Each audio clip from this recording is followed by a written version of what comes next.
لقب پانے والا، مرادے غریبوں کی برلانے والا، مصیبت میں غیروں کے کام آنے والا۔ حلیمہ کے یہاں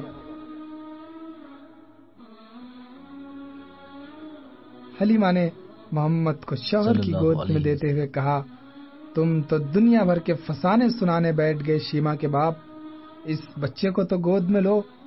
بنی ہاشم کا چشم و چراغ، سید القریش، عبد المطلب کا پوتا، عبداللہ کا یتیم اور آمنہ کا لخت جگر ہے یہ نونہال، اور اس کا نام سن کر تم تو جھوم جاؤ گے۔ قدر توقف کے بعد احمد اور محمد بھی اس کی برکت سے ساری پریشانیاں دور ہو جائیں گی۔ راستہ بھر اس کے نور سے جگمگ جگمگ ہوتی آئی۔ حلیمہ کے شوہر نے محمد کو پیار کیا اور ان کے جمال جہاں آرا کو دیکھ کر حیرت زدہ ہو گیا۔ دیر تک نظارہ کرتا رہا، پھر بولا، تم بھوکی ہوگی ام شیما، تمہارے لیے کہیں سے دودھ لے آؤں؟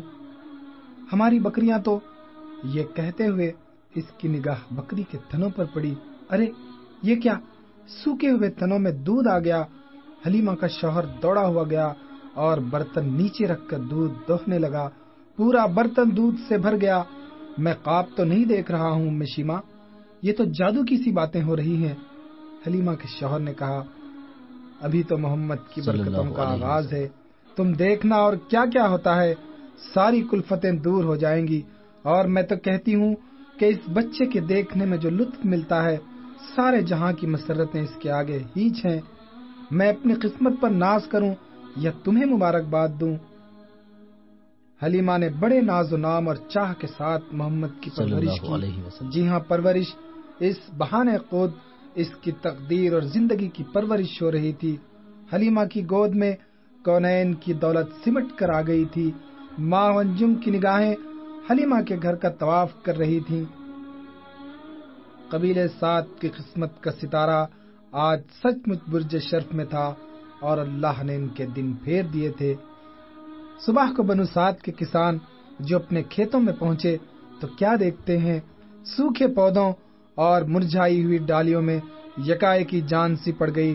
خشک کھیتیاں لہلہانے لگیں جیسے کسی نے ان پر آب حیات چھڑک دیا ہے۔ لوگ خوشی خوشی دوڑے ہوئے آئے اور کہنے لگے، ایھا الاخوان، کسی کو زندہ جادو اور جیتی جاگتی کرامات دیکھنی ہو تو ہمارے ساتھ جنگل میں چلے۔ تمام سوکھے اور بد رونق کھیتیوں میں ہریالی ہی ہریالی نظر آتی ہے۔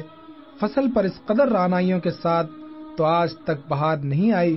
تمام کھیت باغ و بہار بن گئے۔ کونپلوں کا اٹھان اور ڈالیوں کی بڑوار اس غضب کی ہے جیسے دونوں کے ہوتے چند ساتوں میں خوشے لگ جائیں گے۔ رات کی رات میں یہ کیا ہو گیا؟ مے کی ایک بوند بھی بادلوں سے نہیں گری، اور ہم کہتے ہیں دھواں دھار بارش ہو بھی جاتی تو بارش کا اثر آخر ہوتے ہوتے ہوتا ہے۔ قبیلے بنو سعد کے غلے کی پیداوار میں عرب کا کوئی قبیلہ برابری نہ کر سکے گا۔ لوگوں میں اس بات کے چرچے ہونے لگے۔ بڑے بوڑھے آدمی جنہوں نے زمانے کے بہت سے گرم اور سرد دنیا کے بڑے بڑے انقلابات دیکھے تھے، کہنے لگے کہ ایسا تو کبھی دیکھنے میں نہیں آیا کہ رات کی رات میں سوکھے کھیت سرسبز ہو جائیں۔ شاید ہمارے معبود ہم پر زیادہ مہربان ہو گئے ہیں، انہی کی چشم توجہ اور نگاہ کرم کی یہ گلکاریاں ہیں۔ مگر یہ معبود تو سالہ سال سے ہم میں موجود ہیں۔ 6 سال ہوئے جب قید پڑا تھا تو انہوں نے ہم پر کب توجہ کی تھی؟ ایک شخص نے کہا، اور اس آدمی کی بات ختم ہوئی تھی کہ حلیمہ کا شوہر فخر کے لہجے میں بولا، تم لوگ عقل اور قیاس کے زور پر نرے تکے لگا رہے ہو، اصل حقیقت سے بے خبر ہو۔ سو میں بتاتا ہوں، سنو۔ شیما کی ماں مکے سے ابن عبداللہ کو دودھ پلانے کے لیے لے کر آئی ہے۔ محمد ہے اس در یتیم کا نام۔ جب سے وہ طفل سعید ہمارے گھر میں آیا ہے، برکتوں اور رحمتوں کا نزول ہو رہا ہے۔ میری بکریوں کا دودھ خشک ہو گیا تھا، مگر رات سے ان کے تھنوں سے دودھ کے فوارے چھٹ رہے ہیں۔ اس کی برکتوں کی داستان تو تم حلیمہ کی زبان سے سنو۔ کہتی تھی کہ راستہ بھر نور برستا ہوا آیا ہے۔ یہ ہمارے کھیت جو آن کی آن میں لہلہا اٹھے ہیں، اسی یتیم عبداللہ کی برکت سے ایسا ہوا ہے. تم چل کر ذرا محمد کو ایک نگاہ دیکھ تو لو، تم خود پکار اٹھو گے کہ ایسا نورانی اور دلکش چہرہ ہم نے آج تک نہیں دیکھا.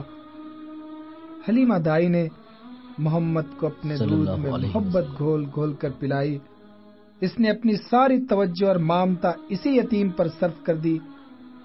محمد کی ذرا سی بے چینی بھی اس سے دیکھی نہ جاتی. گھنٹوں کلیجے سے لگا کر ٹہلتی، جھولا جھلاتی اور اپنے مخصوص انداز میں اشعار پڑھتی جاتی. اس کی لوریاں نیند آنکھوں میں گل مل کر راحت بن جاتی ہے. پھر اسی راحت کے آغوش سے زندگی بیداری کی انگڑائیاں لیتی ہوئی چونکتی ہے. بہت سو کی آنکھیں بند ہوتی ہیں تو دل بھی سو جاتے ہیں، اور بعض کی آنکھیں سوتی ہیں مگر دل جاگتے رہتے ہیں. 2 سال بعد آمنہ کے یتیم کا دودھ چھوٹ گیا اور حلیمہ اسے لے کر آمنہ کے پاس آئی. حضرت آمنہ کی خوشی کا کیا پوچھنا. طویل جدائی کے بعد اپنے نور نظر کو دیکھا تھا. مامتا آنکھوں میں کھنچ کر آ گئی اور قابضہ تمنائیں ایک بارگی جاگ اٹھی. عبد المطلب نے پوتے کو بار بار چوما اور دلگیر ہو کر بولے، آج عبداللہ ہوتا تو اپنے لاڈلے کو دیکھ کر کتنا خوش ہوتا، مگر اس بچے کی تقدیر میں یتیمی کا داغ لکھا تھا. قسمت کا لکھا پورا ہو کر رہا.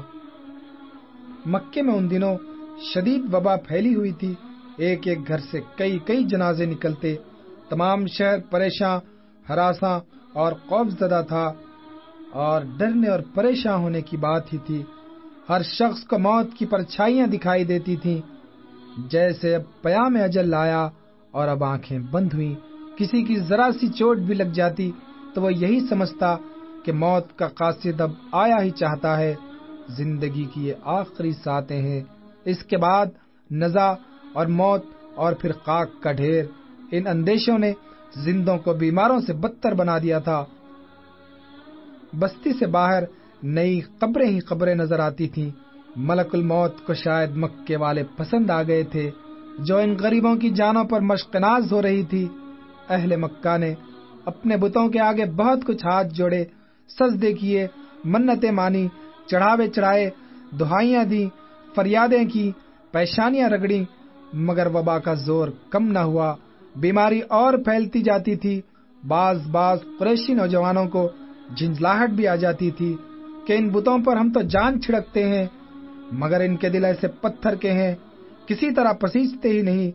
جن خداؤں سے دکھ درد اور مصیبت میں کوئی فائدہ نہ پہنچے وہ کس کام کے. ہمارے سجدوں کا آخر کچھ تو صلہ ملنا چاہیے. وبا کا زور دیکھ کر بی بی آمنہ نے محمد کو پھر حلیمہ کے ساتھ واپس بھیج دیا، اور 3 سال تک حلیمہ کو یہ سعادت حاصل رہی. بنو سعد کا قبیلہ فصاحت میں مشہور تھا. اس قبیلے میں بلند پایا شاعروں اور شعلہ بیان مقرروں کی بہتات تھی. عرب کہا کرتے تھے کہ بنی سعد کی کھیتوں میں سبزے کی جگہ فصاحت اگتی ہے. مگر محمد کے سادہ میٹھے بولوں کو سن کر سب حیران تھے کہ اس کمسنی میں یہ اعجاز گویائی ہے تو بڑے ہو کر فصاحت اور حسن تکلم کو ان لبوں پر ناز ہوگا. محمد اپنی دایا حلیمہ کی بکری کا دودھ پیتے تو اپنی رضائی بہن کے لیے از خود حصہ چھوڑ دیتے، دوسرے تن کو منہ نہ لگاتے. چھٹپن میں اس عدل و نسبت اور ہوش و آگہی کو دیکھ کر حلیمہ کے گھر والے کہتے کہ عبداللہ کا در یتیم بڑا ہو کر دنیا کو انصاف اور بھلائی سے معمور کر دے گا. اور اس کی ماں نے سچ کہا تھا کہ اس بچے کی بڑی شان ہونے والی ہے. اس نیک بی بی کے خواب ایک ایک کر کے پورے ہو رہے ہوں گے. کئی سال تک حلیمہ کا گھر اس سعادت اور برکت سے بہرہ اندوز ہوتا رہا. محمد کی برکت نے ان کی ساری پریشانیاں اور غم دور کر دیے. وہ دعائیں کرتے تھے کہ چمن ہاشمی کا غنچہ نورس یہی پھول بنے. یہ سعادت اب ہم سے جدا نہ ہو، لیکن یہ ہو نہ سکتا تھا. قدرت اس سعادت کو عالم افروز اور جہانگیر بنانے والی تھی. یہ تجلیاں کسی ایک کاشانے کے لیے نہیں، تمام دنیا اور آفاق کے لیے تھیں. اس روشنی سے مشرق و مغرب جگمگانے والے تھے، اور صحاب رحمت سبزہ زاروں سے لے کر چٹیل میدانوں تک پر برسنے والا تھا. محمد کی عمر 5 سال کی تھی جب حلیمہ انہیں آمنہ کے گھر واپس لائیں اور ماں کی امانت ان کو سونپ دی، غم اور خوشی کی جھلکیاں، آمنہ کو نور نظر سے ملنے کی خوشی تھی اور حلیمہ کو جدائی کا غم تھا۔ ایک کے لبوں پر مسکراہٹیں اور دوسری کی آنکھوں میں آنسو، یہ خوشی بھی مسعود تھی اور یہ غم بھی مبارک تھا کہ ان دونوں باتوں کا تعلق اس ایک ہی ذات اور ایک ہی وجود سے تھا۔